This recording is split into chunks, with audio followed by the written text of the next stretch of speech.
Bom, hoje nós convidamos também, né, a professora Rosa Reis, que é ainda diretora, né, do Museu Casa Bolonha, para ela vir. Hoje ela está viajando, não pôde. E então nós temos aqui o nosso estudante de arquitetura, né, Arthur, né, estagiário já há um ano e meio aqui. Ele vai falar um pouco sobre a Bolonha, complementar, né, a importância da Bolonha, arquitetura, e dizer para vocês como é que vocês podem visitar, que ele é aberto também à visitação, tá bom? Bom dia, gente. Queria parabenizar aí o roteiro geoturístico, a professora Goretti, todos que fazem parte aí para fazer isso acontecer. E como ela disse, eu já estou há mais de um ano e meio, né, fazendo esse trabalho das mediações, das visitações guiadas aqui do Palacete. Funciona o museu nos dois primeiros pavimentos aqui e é aberto ao público. Muita gente não sabe, mas tem como conhecer as áreas internas, tá? Funciona de terça a sexta, começa às 9h30 da manhã, aí fecha meio-dia para o almoço e reabre às 14 horas, tendo o seu último horário às 16h30. Então é gratuito, não precisa se inscrever, é só chegar que você vai ser atendido, né? Então são visitações em que a gente vai cômodo por cômodo, pode fazer perguntas à vontade, tirar suas dúvidas, e ele é tão bonito por dentro quanto ele é por fora, isso eu garanto. E esse trabalho da professora Rosa Reis, de pesquisa, né, de levantamento de pesquisa que a gente faz aqui no Palacete, já dura alguns anos, né? A gente fez muitas descobertas em relação a datas, fotografias, né? É um prédio que chama a atenção. O Francisco Bolonha, ele compra esse terreno em 1905 e ele constrói primeiro a Vila Bolonha. Ela vem subindo essa ladeira lateral aqui, são casas geminadas no estilo inglês, mas a gente percebe que a casa dele e da esposa dele chama muito mais atenção. Ele está num ponto estratégico aqui, né? Quem vem ali da José Malcher não tem como não notar. É uma fachada ricamente ornamentada e a arquitetura eclética. O ecletismo ele vai estar muito presente aqui nessa região que nós estamos, principalmente aí nos palacetes. E esse é um dos maiores exemplares do ecletismo aqui na cidade. Então a gente pode reparar pela fachada que quanto mais a gente vai subindo, a gente vai tendo mais detalhes. Isso se estende até a cobertura. O Bolonha ele importou a maioria dos materiais utilizados aqui na construção do palacete, né? São todos estrangeiros praticamente, inclusive até o cimento, a argamassa. Material brasileiro mesmo que a gente vai ter aqui é a madeira, vai estar nas portas e janelas, mas a maioria vem de fora, né? E a gente descobriu recentemente algo que era acreditado de uma forma errada. Acreditava-se que esse palacete foi concluído em 1909, né? 4 anos depois dele comprar o terreno, mas na verdade a gente acha no jornal aqui em Belém o dia da inauguração. Foi no dia 11 de setembro de 1918 e contou com a parte da sociedade aí paraense, inclusive o Antônio Faciola esteve na inauguração, é outro grande nome, e aí a gente vê que é um pouco depois da vila. Isso porque a gente acha também uma fotografia nas pesquisas de 1908, em que a Vila Bolonha está pronta, mas esse terreno aqui está vazio. Então sempre acreditou, né, que o palacete foi feito primeiro, ou algo do tipo.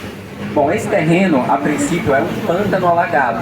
Essa área era muito alagada mesmo na cidade, apesar de nós estarmos num ponto alto.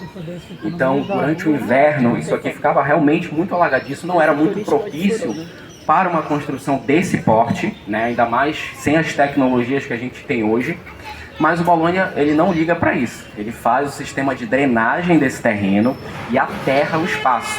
E constrói aí o palacete mais alto de Belém. Foi um dos prédios mais altos por muito tempo, né? Ele tem uma verticalidade de 21 metros, contando até o ponto lá mais alto. E agora eu vou explicar o que funciona em cada pavimento. Ele separa isso muito bem.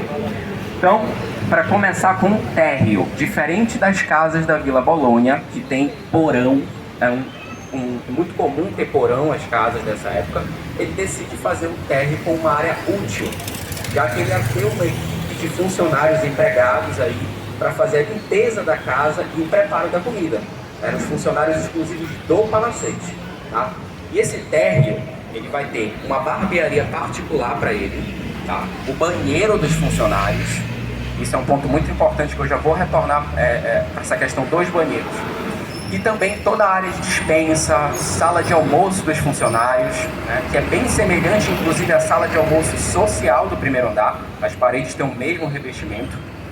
E esse térreo, ele já começa com um dos banheiros da casa, que são 3 no total. Isso era uma novidade. As casas da cidade, elas não tinham banheiro do lado de dentro. Isso não era comum. O sistema de encanamento ainda nesse período. E essa casa foi uma das primeiras a ter banheiro. Então ele faz o sistema hidrossanitário completo e a água potável encanada. Como qualquer banheiro que a gente conhece hoje. Claro, muito decorado, com as melhores louças, mas o que eu quero dizer, esse sistema de banheiro que a gente tem hoje, ele começou aqui em Belém. Tá? Então, por que isso? A especialização que ele faz logo após se formar em engenharia civil lá na Politécnica do Rio de Janeiro foi hidráulica. Então ele faz uma viagem para a Holanda e para a Inglaterra e se especializa em hidráulica. São 2 países aí que entendem muito de água, né? A Inglaterra, ela fica nas Ilhas Britânicas, e a Holanda, quem já viu imagens aí de Amsterdã, sabe que tem muitos canais, as casas, elas são realmente construídas ali para ter todo esse sistema da hidráulica completa. E aqui o Bolonha não é diferente. Já passando para o primeiro pavimento, é o pavimento social. Como é muito comum nos palacetes, é o pavimento onde as visitas, os convidados do proprietário e da família iam circular. Então eles não iam subir para o segundo andar e não iam descer para a área de serviço. São áreas assim exclusivas da família. E esse primeiro pavimento, para quem for conhecer, vai ver que ele é o mais suntuoso. Toda a parede, todo o forro, todo o piso tem algum detalhe, minuciosamente pensada.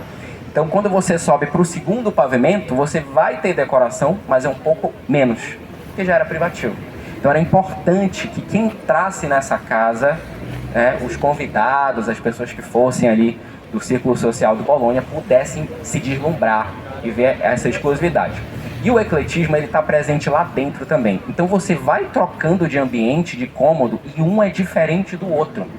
Parece que você está entrando em uma outra casa. Então ele faz a utilização muito bem desses materiais, né? Temos azulejos franceses pintados à mão. Hoje em dia a gente pode achar vários materiais estrangeiros por catálogos na internet, mas nessa época o Bolonha era uma das poucas pessoas aqui em Belém que tinha acesso a esses catálogos, né? Então, os azulejos franceses, por exemplo, eles eram feitos geralmente no interior da França, vendidos nas grandes feiras de Paris e espalhados pelos mundos através desses catálogos. Além disso, nós vamos ter as iniciais do nome do proprietário, algo muito comum nos palacetes, só que aqui a gente vai ter muito mais isso.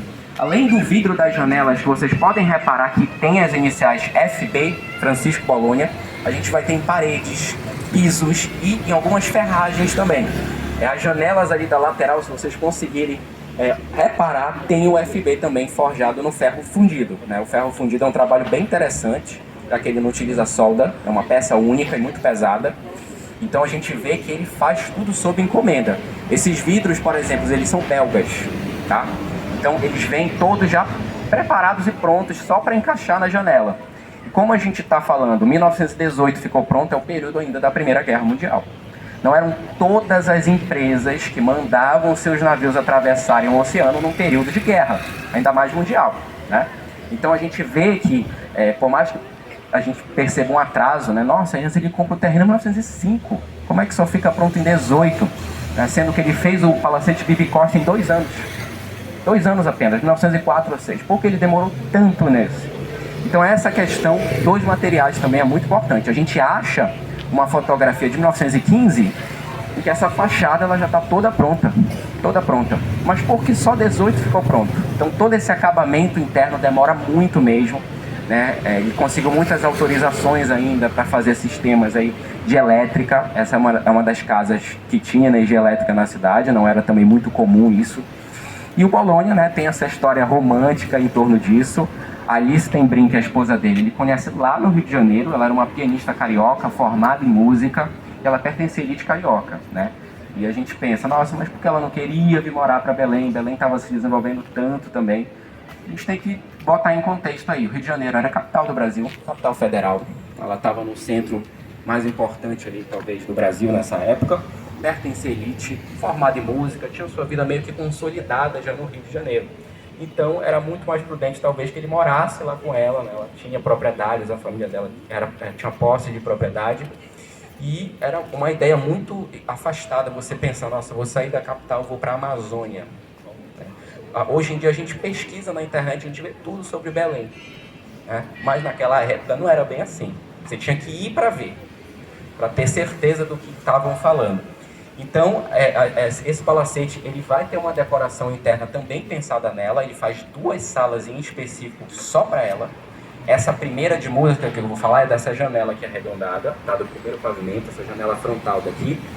E ele faz só para ela tocar piano. É uma sala belíssima e vai ter a decoração que é o estuque. O estuque ele parece muito gesso. Ele é esse material que vai estar na fachada, dando esse alto relevo, dando vida, né? Principalmente no Art Nouveau aqui, né? A gente vê toda a natureza. E o estuque ele vai estar presente dentro também. Então, qual a diferença dele para o gesso? Ele é muito mais resistente e durável. Tanto é que ele está pegando sol e chuva há mais de um século aqui na fachada. Então, qualquer forma que você desejar fazer com ele, era feito. Existiam os profissionais chamados estucadores nessa época. Eles trabalhavam só com essa ornamentação. Eram verdadeiros artistas, né? Quase que escultores mesmo, porque ele é feito numa forma, esse material. É uma mistura de cimento branco, argamassa, até pó de mármore tem na composição. Se fosse o gesso, talvez a gente não tivesse para deslumbrar hoje em dia todo esse patrimônio. E vocês vão ver bastante isso na sala de música. Então são musas segurando instrumentos musicais, figuras angelicais, figuras mitológicas. Tem um único lustre original do palacete nessa sala. É um lustre francês. E você olha para ele, ele é branco. Aí você pensa, nossa, é porcelana. Mas na verdade não. 100% vidro. Então ele é um lustre que recebeu um branqueamento na fabricação dele, o que tornou ele mais exclusivo e caro. Né? A maioria dos lustres eram cristal e o vidro geralmente era transparente. Mas aqui a gente tem um vidro branco. Então a gente tem esses diferenciais, ele gostava dessa exclusividade, né, de ter o que os outros ainda não tinham, ele não esperava as coisas chegarem em Belém, ele mesmo trazia. E a gente vai ter, agora eu vou falar um pouco sobre o segundo pavimento, que a gente vai ter uma decoração um pouco diferente, tá? Tá, certo. E esse segundo pavimento era a área privativa. A gente vai ter as salas de vestir feminina e masculina. Essas salas eram só para trocar de roupa, muito comuns em casas desse porte. E no terceiro andar a gente já vai ter o quarto do casal, grande, amplo, e além do escritório dele, também bem espaçoso, que é a última janela antes da cobertura, aquela janela bem grande. E esse escritório ele tinha um grande acervo aí de livros, que era uma pequena biblioteca. Além desse pavimento tinha uma pequena capela, em homenagem a Nossa Senhora de Nazaré. Muita gente não sabe que tem isso aí, mas era um espaço aí de oração particular do casal, bem interessante. No segundo andar, a gente vai ter o banheiro do casal, que tem a banheira ainda original, né? Com todo o sistema que ele faz de aquecimento da água também. Então, através de energia elétrica a gás, essa água poderia ser aquecida. E as louças que formam o mictório e a descarga no mictório ainda originais, com o nome do fabricante estampado, que a gente descobriu em pesquisa que é o mesmo fabricante de louças que foi para o Titanic, por exemplo. Então é um fabricante muito comprado nesse período, né, claro, quando a gente diz luxo, e ainda está aí. Então quem for ver na visita vai poder tirar foto, vai poder chegar perto e ver isso de perto. Falando agora, para finalizar, da cobertura do palacete, a gente vai ter uma cobertura bem comum. Geralmente as telhas francesas, até nos palacetes dessa época, são muito comuns, né? Nossas telhas laranjas, mas aqui a gente está vendo um telhado cinza, feito todo com pedras de ardósia. A ardósia é uma pedra muito cara, também muito específica, não é muito comum de achar aqui na nossa região. E ela está feita no formato de escama de peixe, podem reparar. E lá em cima ele decide fazer uma área útil como depósito, então você não percebe que está num sótão. É muito alto o pé direito. E lá ele utilizava para guardar boa parte dos seus materiais e ferramentas, ele era engenheiro civil, né? E também um grande arquiteto, se a gente for parar para pensar tudo que ele idealizou aqui. Mas vocês estão vendo o detalhe que também chama muito a atenção aqui de fora, que é o mirante. Esse pequeno coreto, que forma quase que uma torre aí em cima dessa cobertura. Ele faz isso para ter uma vista privilegiada da cidade, como ele falou aqui, era o palacete mais alto, então tinha que ter um ponto de visualização quase que panorâmico, né? Quase 360 graus, e lá ele poderia ver uma parte da Baía do Guajará, um pouquinho aqui para a lateral, onde chegava boa parte dos navios com as importações que ele trazia de fora. Então, ele poderia ser o primeiro lá a chegar no porto e adquirir essas importações. Então, repetindo aqui, finalizando, quem tiver interesse em conhecer o Palacete por dentro, terça a sexta, gratuito, começa às 9h30 da manhã e o último horário é 16h30, tá? É isso. Obrigado. Muito obrigada, Arthur. Agradeço também a professora Rosa.